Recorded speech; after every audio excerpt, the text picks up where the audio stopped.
زندگی میں جب بھی کہیں مشکلیں آئی ہیں، جب بھی کہیں پریشانی آئی ہیں، جب بھی کہیں الجھنیں امت کو آئی ہیں، جب بھی کہیں اولاد نہیں ہے، رزق نہیں ہے، صحت نہیں ہے، عزت نہیں ہے،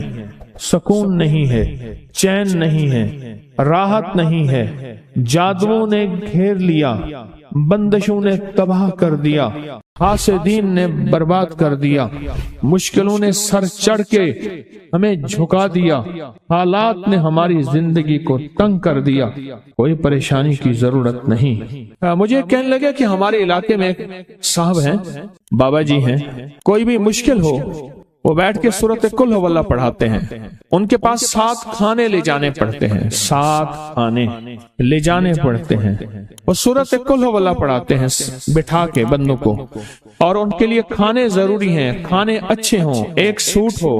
7 کھانے ہوں، ایک خوبصورت تکیہ ہو، ایک کھیس اچھا بہترین بچھونا ہو، ایک بسترے کی چادر ہو، اور 7 کھانے ہوں۔ فرمایا وہ دیتے ہیں، لیتے ہیں، سورۃ قل ہو اللہ پڑھاتے ہیں، پھر بیٹھ کے دعا کرتے ہیں، بہت دیر تک دعا کرتے ہیں، لوگوں کی مشکلیں حل ہو جاتی ہیں، لوگوں کی پریشانیاں دور ہو جاتی ہیں۔ میں نے کہا کسی طرح بابا جی سے پتہ چلے گا وہ دعا کیا مانگتے ہیں، کہنے لگا وہ دعا کسی کو نہیں بتاتے،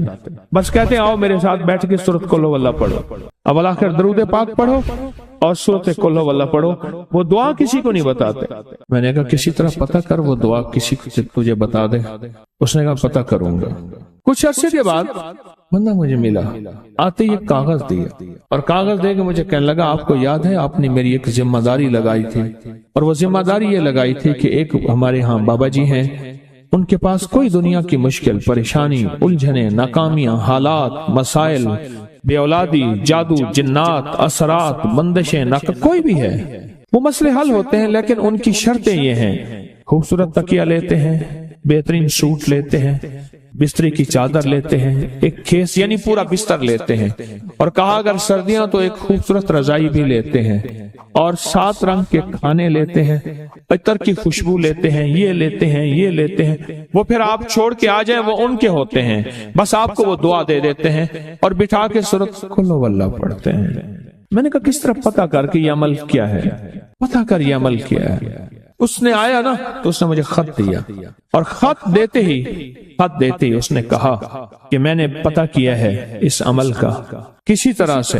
ان کے گھر کی ایک خاتون ہماری خواتین سے نسبت تھی، انہوں نے بتایا ہے وہ ساری سورۃ قل ہو اللہ وہ حضور کے گھرانے کو اس بارگاہ میں پیش کرتے ہیں، ان ہستیوں کو پیش کرتے ہیں، ان ہستیوں کو پیش کرنے کے بعد پھر ان کے وسیلے سے دعا کرتے ہیں اور کہتے ہیں آپ بھی ہمارے لیے دعا فرمائیں۔ یہ کہنا شرک نہیں ہے، خیال کرنا، میں امت کو شرک پہ نہیں لگا رہا، بدعت پہ نہیں لگا رہا، میرے ساتھ ہر عمل کے بڑے بڑے حوالے ہیں، میرے ساتھ ہر عمل کی بڑی بڑی طاقتور لنکس اور ریفرنس ہیں، میں نہیں لگا رہا، میں ایک وعدہ کرتا ہوں اور ایک دعویٰ کرتا ہوں، لیکن وہ دعویٰ نہیں ہے نہ وعدہ ہے۔ کوئی آ کے یہ نہ کہے کہ ظالم ساری عمر خور بھی شرک اور بدعت میں لگا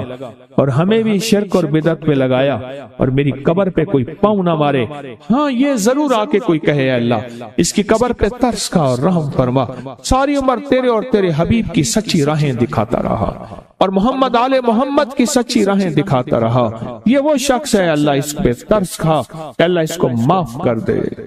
بڑا زبردست عمل۔ مجھے آ کے جب کاغذ دیا نا، کاغذ میں دیا تو انہوں نے کہا کہ خواتین کے ذریعے ہمیں جو پتہ چلا، اور وہ پتہ یہ چلا کہ موصوف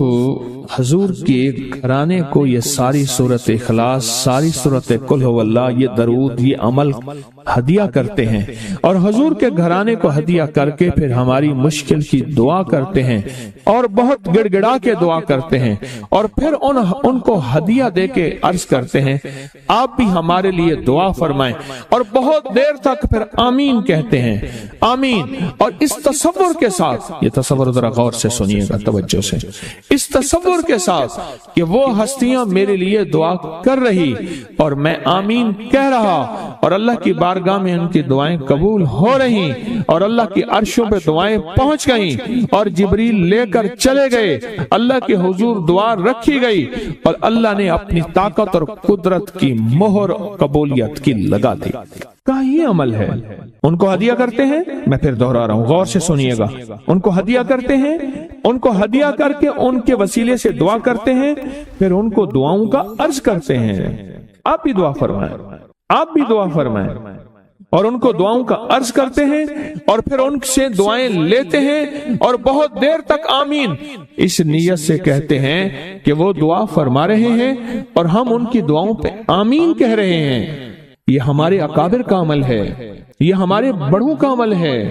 یہ ہماری بڑی بڑی ہستیوں کے عمل ہیں۔ میں اس لیے کہہ رہا ہوں، میری کوشش ہوگی کبھی آپ کو شرک اور بدعت پہ نہ لگاؤں۔ میں اس لیے کہہ رہا ہوں، میری کوشش ہوگی امت کو وہ خیر کے عمل بتاؤں جو عموماً لوگ چھپا کے چلے جاتے ہیں، جو عموماً لوگ اپنے تک رکھتے ہیں۔ میری کوشش ہوگی، میں نے آج تک حضور کے گھرانے کو ہدیہ پیش کیا ہو، میں نے آج تک حضور کے گھرانے کو تحفہ پیش کیا ہو، میں نے آج تک حضور کے گھرانے کو نذرانہ پیش کیا ہو، اور حضور کے گھرانے کی طرف سے مجھے خالی ہاتھ لوٹایا گیا ہو۔ ممکن ہی نہیں، ممکن ہی نہیں کہ خالی ہاتھ لوٹایا گیا۔ حضور کے گھرانے کے ساتھ ساری کائنات کی محبتیں ہیں، حضور کے گھرانے کے ساتھ ساری کائنات کا تعلق ہے۔ اور یاد رکھنا، انسان بعض اوقات اپنا غم برداشت کر جاتا ہے، اپنی اولاد کا غم برداشت نہیں کرتا، اور بعض اوقات اپنے معاملے میں معاف کر دیتا ہے، اولاد کے معاملے میں بہت غم دل کو کھا جاتا ہے۔ میرے حضور کے گھرانے کو جو ہدیہ دے گا، میرے حضور کے گھرانے کو جو تحفے دے گا، میرے حضور کے گھرانے کو جو اعمال دے گا، حضور کے گھرانے کو یہ ہدیے، یہ اعمال، یہ تحفے زندگی بھر اس کو سرنگو نہیں ہونے دیں گے، زندگی بھر اس کو ناکام نہیں ہونے دیں گے، اور زندگی بھر اس کو کامیاب۔ دو تسبیح صبح، دو تسبیح شام سورۃ اخلاص کی، دو تسبیح صبح، دو تسبیح شام سورۃ اخلاص کی آپ پڑھیں، آپ پڑھیں، اور پڑھ کے ان ہستیوں کو ہدیہ کریں، ہستیوں کو ہدیہ کریں، حضور کے گھرانے کو ہدیہ کریں، اور حضور کے گھرانے میں حضور کی بیویاں، حضور کی بیٹیاں، حضور کے بیٹے، حضور کے داماد، حضور کے نواسے اور نواسیاں، یہ حسن اور حسین جس کو حسنین کریمین کہتے ہیں، حضور کے نواسے ہیں، یہ حضور کا گھرانہ ہے، ان کو ہدیہ کریں۔ اپنے مسائل کو حل ہوتا دیکھیں، اپنی مشکلات کو حل ہوتا دیکھیں، اپنی ناکامیوں کو ختم ہوتا دیکھیں۔ سالہ سال سے یہ عمل بتا رہا ہوں، سالہ سال سے یہ عمل بتا رہا ہوں۔ میں نے تو جس کو دیا ہے زندگی میں اس کو کامیابی ملی ہے، میں نے جس کو دیا ہے وہ زندگی میں ناکام نہیں ہوا، زندگی میں ناکام نہیں ہوا۔ رزق کی وسعت کے لیے جو میں بتاتا ہوں کہ بندہ ہے 129 دن اور 129 دفعہ سورۃ کوثر پڑھ، اور پھر آنکھوں سے رب کی طاقت کے جلوے دیکھ۔ 129 دن اور 129 بار۔ آپ بتائیں جو یہ پڑھتے ہیں 129 بار سورۃ کوثر کتنا وقت لگتا ہے؟ صحیح بتائیں، اگر نہیں پڑھتے نہ بتانا۔ 10 منٹ کی آواز بھی ہے، 7-8 منٹ کی آواز بھی ہے، 15 منٹ کی آواز بھی ہے۔ ہم 15 منٹ لے لیتے ہیں، 15 منٹ لے لیتے۔ کیا روزانہ کے 15 منٹ ہمارے لیے مشکل ہے؟ 129 بار سورۃ کوثر، اور اگر جگہ اور وقت ایک ہو تو پھر اس کی طاقت اور تاثیر حیرت انگیز طور پہ دگنی ہو جاتی ہے۔ زمان اور مکان، وہی وقت وہی جگہ۔ مجبوراً اگر نہیں ہے تو کوئی حرج نہیں، پر یقین، دل کی گہرائیوں، اندر کا درد اور پورے خشوع، خضوع، دھیان، طلب، تڑپ اور جذبے کے ساتھ پڑھ 129 بار۔ اصل میں یہ 129 کا جو عدد ہے نا، لفظ لطیف کا عدد ہے، یا لطیف ہو نا، لطیف۔ 129 بار اور 129 دن۔ پھر قدرت کے خزانے اور رب کی رحمت کے خزانے، اس کی عطا اور شفقت کے خزانے، اس کی مہربانی کے خزانے۔ ایک اور چیز بتاؤں، ایک اور چیز بتاؤں، دیدار مصطفیٰ کے لیے، کملی والے کے دیدار کے لیے سورۃ کوثر بہت باکمال ہے۔ اب اس کے فائدے سنتے جائیں، 129 دفعہ کے فائدے ذرا سنتے جائیں، کیونکہ میرے آقا کی تسلیوں کے لیے، دلجوئیوں کے لیے یہ آیت، یہ سورت اتری تھی۔ قرآن کی سب سے چھوٹی سورت ہے۔ دلجوئیوں کے لیے تانے دے دے کے ظالموں نے میرے آقا کے سینے کو چھلنی کیا، اور اللہ پاک جل شانہ نے فرمایا میرے حبیب کیوں غمزدہ ہیں، ہم نے آپ کو کوثر دے دی۔ اور میرے حبیب یہ جو تانے دینے والے ہیں، آپ پہ جادو کرنے والے ہیں، آپ پہ نظر بد کے حملے کرنے والے ہیں، اور آپ کے ساتھ حسد کرنے والے ہیں، یہ ان شانیہ کا ابتر، یہ تو ایسے ابتر ہوں گے، ان کی زندگی ابتر ہوگی، ابتر سے ابتر اور ابتر ہوگی کہ بس زمانہ دیکھے گا وہ وشماتت الاعداء، اور ان کے دشمن ان پہ ہنسیں گے، ایسے ابتر ہوں گے۔ 129 بار سورۃ کوثر دیدار مصطفیٰ کے لیے، 129 بار سورۃ کوثر جادو کے آخری توڑ کے لیے، 129 بار سورۃ کوثر جادو کو خود پلٹانے کے لیے، پلٹ جاتا ہے۔ 129 بار سورۃ کوثر آفات اور بلیات کو دور کرنے کے لیے، 129 بار سورۃ کوثر انزائٹی، ٹینشن، ڈپریشن اور اسٹریس کے لیے، اور 129 بار سورۃ کوثر پرسکون نیند کے لیے، 129 بار سورۃ کوثر پرسکون زندگی کے لیے، اور 129 بار سورۃ کوثر پھر دنیا حسنہ کے لیے۔ کہ جو شخص یہ چاہتا ہے اللہ میری نسلوں کے لیے رزق کے دروازے کھلے رکھ، رزق کے روحانی اور رزق کے جسمانی، اللہ میری نسلوں کے لیے دنیا کی مہنگائیاں، حالات، کرائسس، ناکامیاں، اور پتہ نہیں آگے مہنگائیوں کی صورتحال کیا ہوگی، لیکن اللہ مجھ سے اور میری نسلوں سے رزق نہ چھین، تو فرمایا اس شخص کو کہے کہ سورۃ فاتحہ پڑھ، اور سورۃ فاتحہ کو ایک بار پڑھ، اور جب پہنچ ایاک نعبد و ایاک نستعین، اس کو 40 منٹ ایسے وجدان، ایسے درد، ایسی کیفیت کہ کوئی دنیا کا کوئی فرد مجھے یاد نہ رہے سوائے اس کی ذات کریمی کے، اور اس کو دہرا دہرا دہرا دہرا، اس کو دہرا، اور کہا کہ میں نے وہ پڑھنا شروع کر دیا، پڑھنا شروع کر دیا۔ شیخ حامد کوفی کہتے ہیں کہ کوفہ میں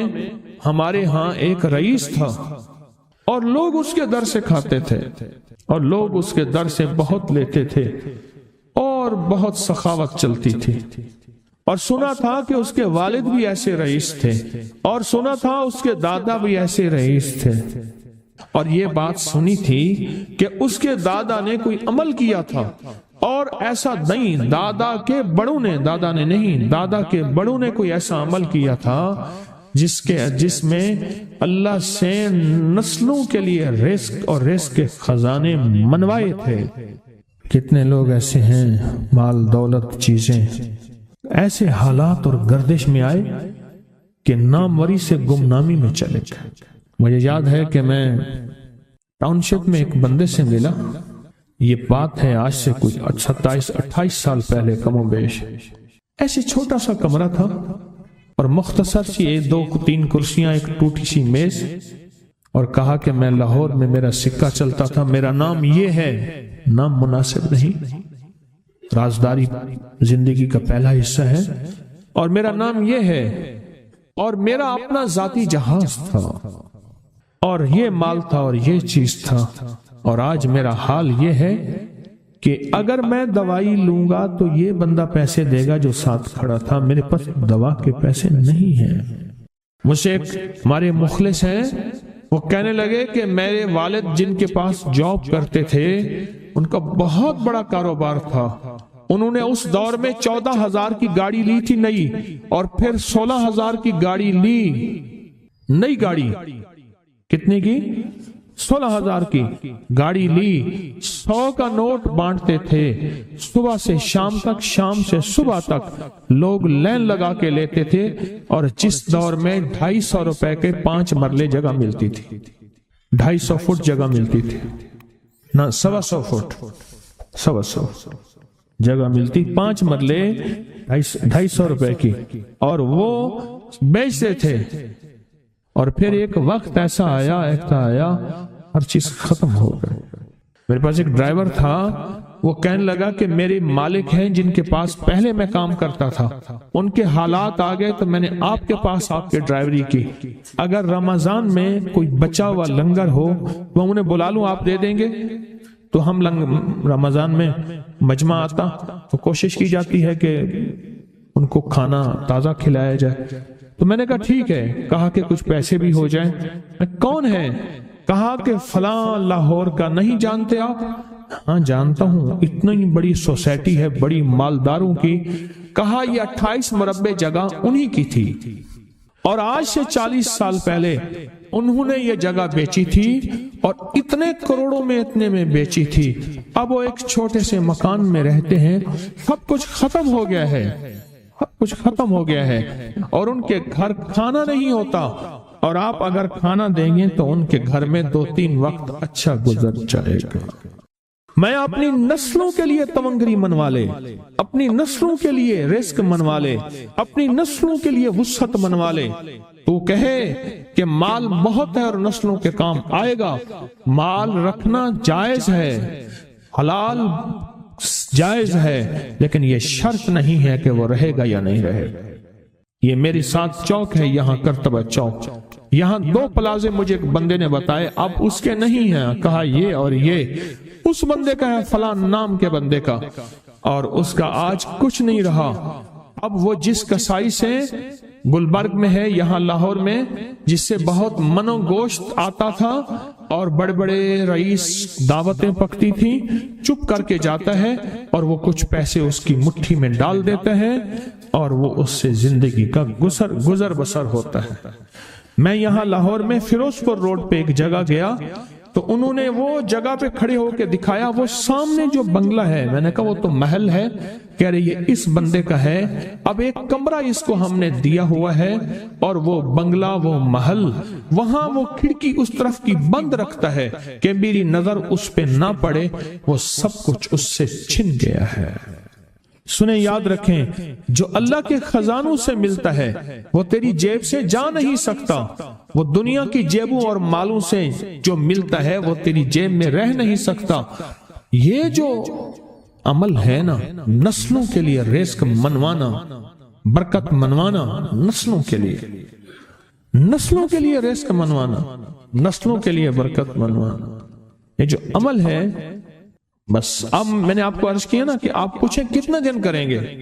میں نے کہا دل خود بولے گا، من خود بولے گا، اندر خود بولے گا۔ میں نے آپ کو کچھ واقعات سنائے ہیں، بڑی بڑی ہستیوں کے واقعات، بڑی بڑی ہستیوں کے واقعات۔ یہ اس میں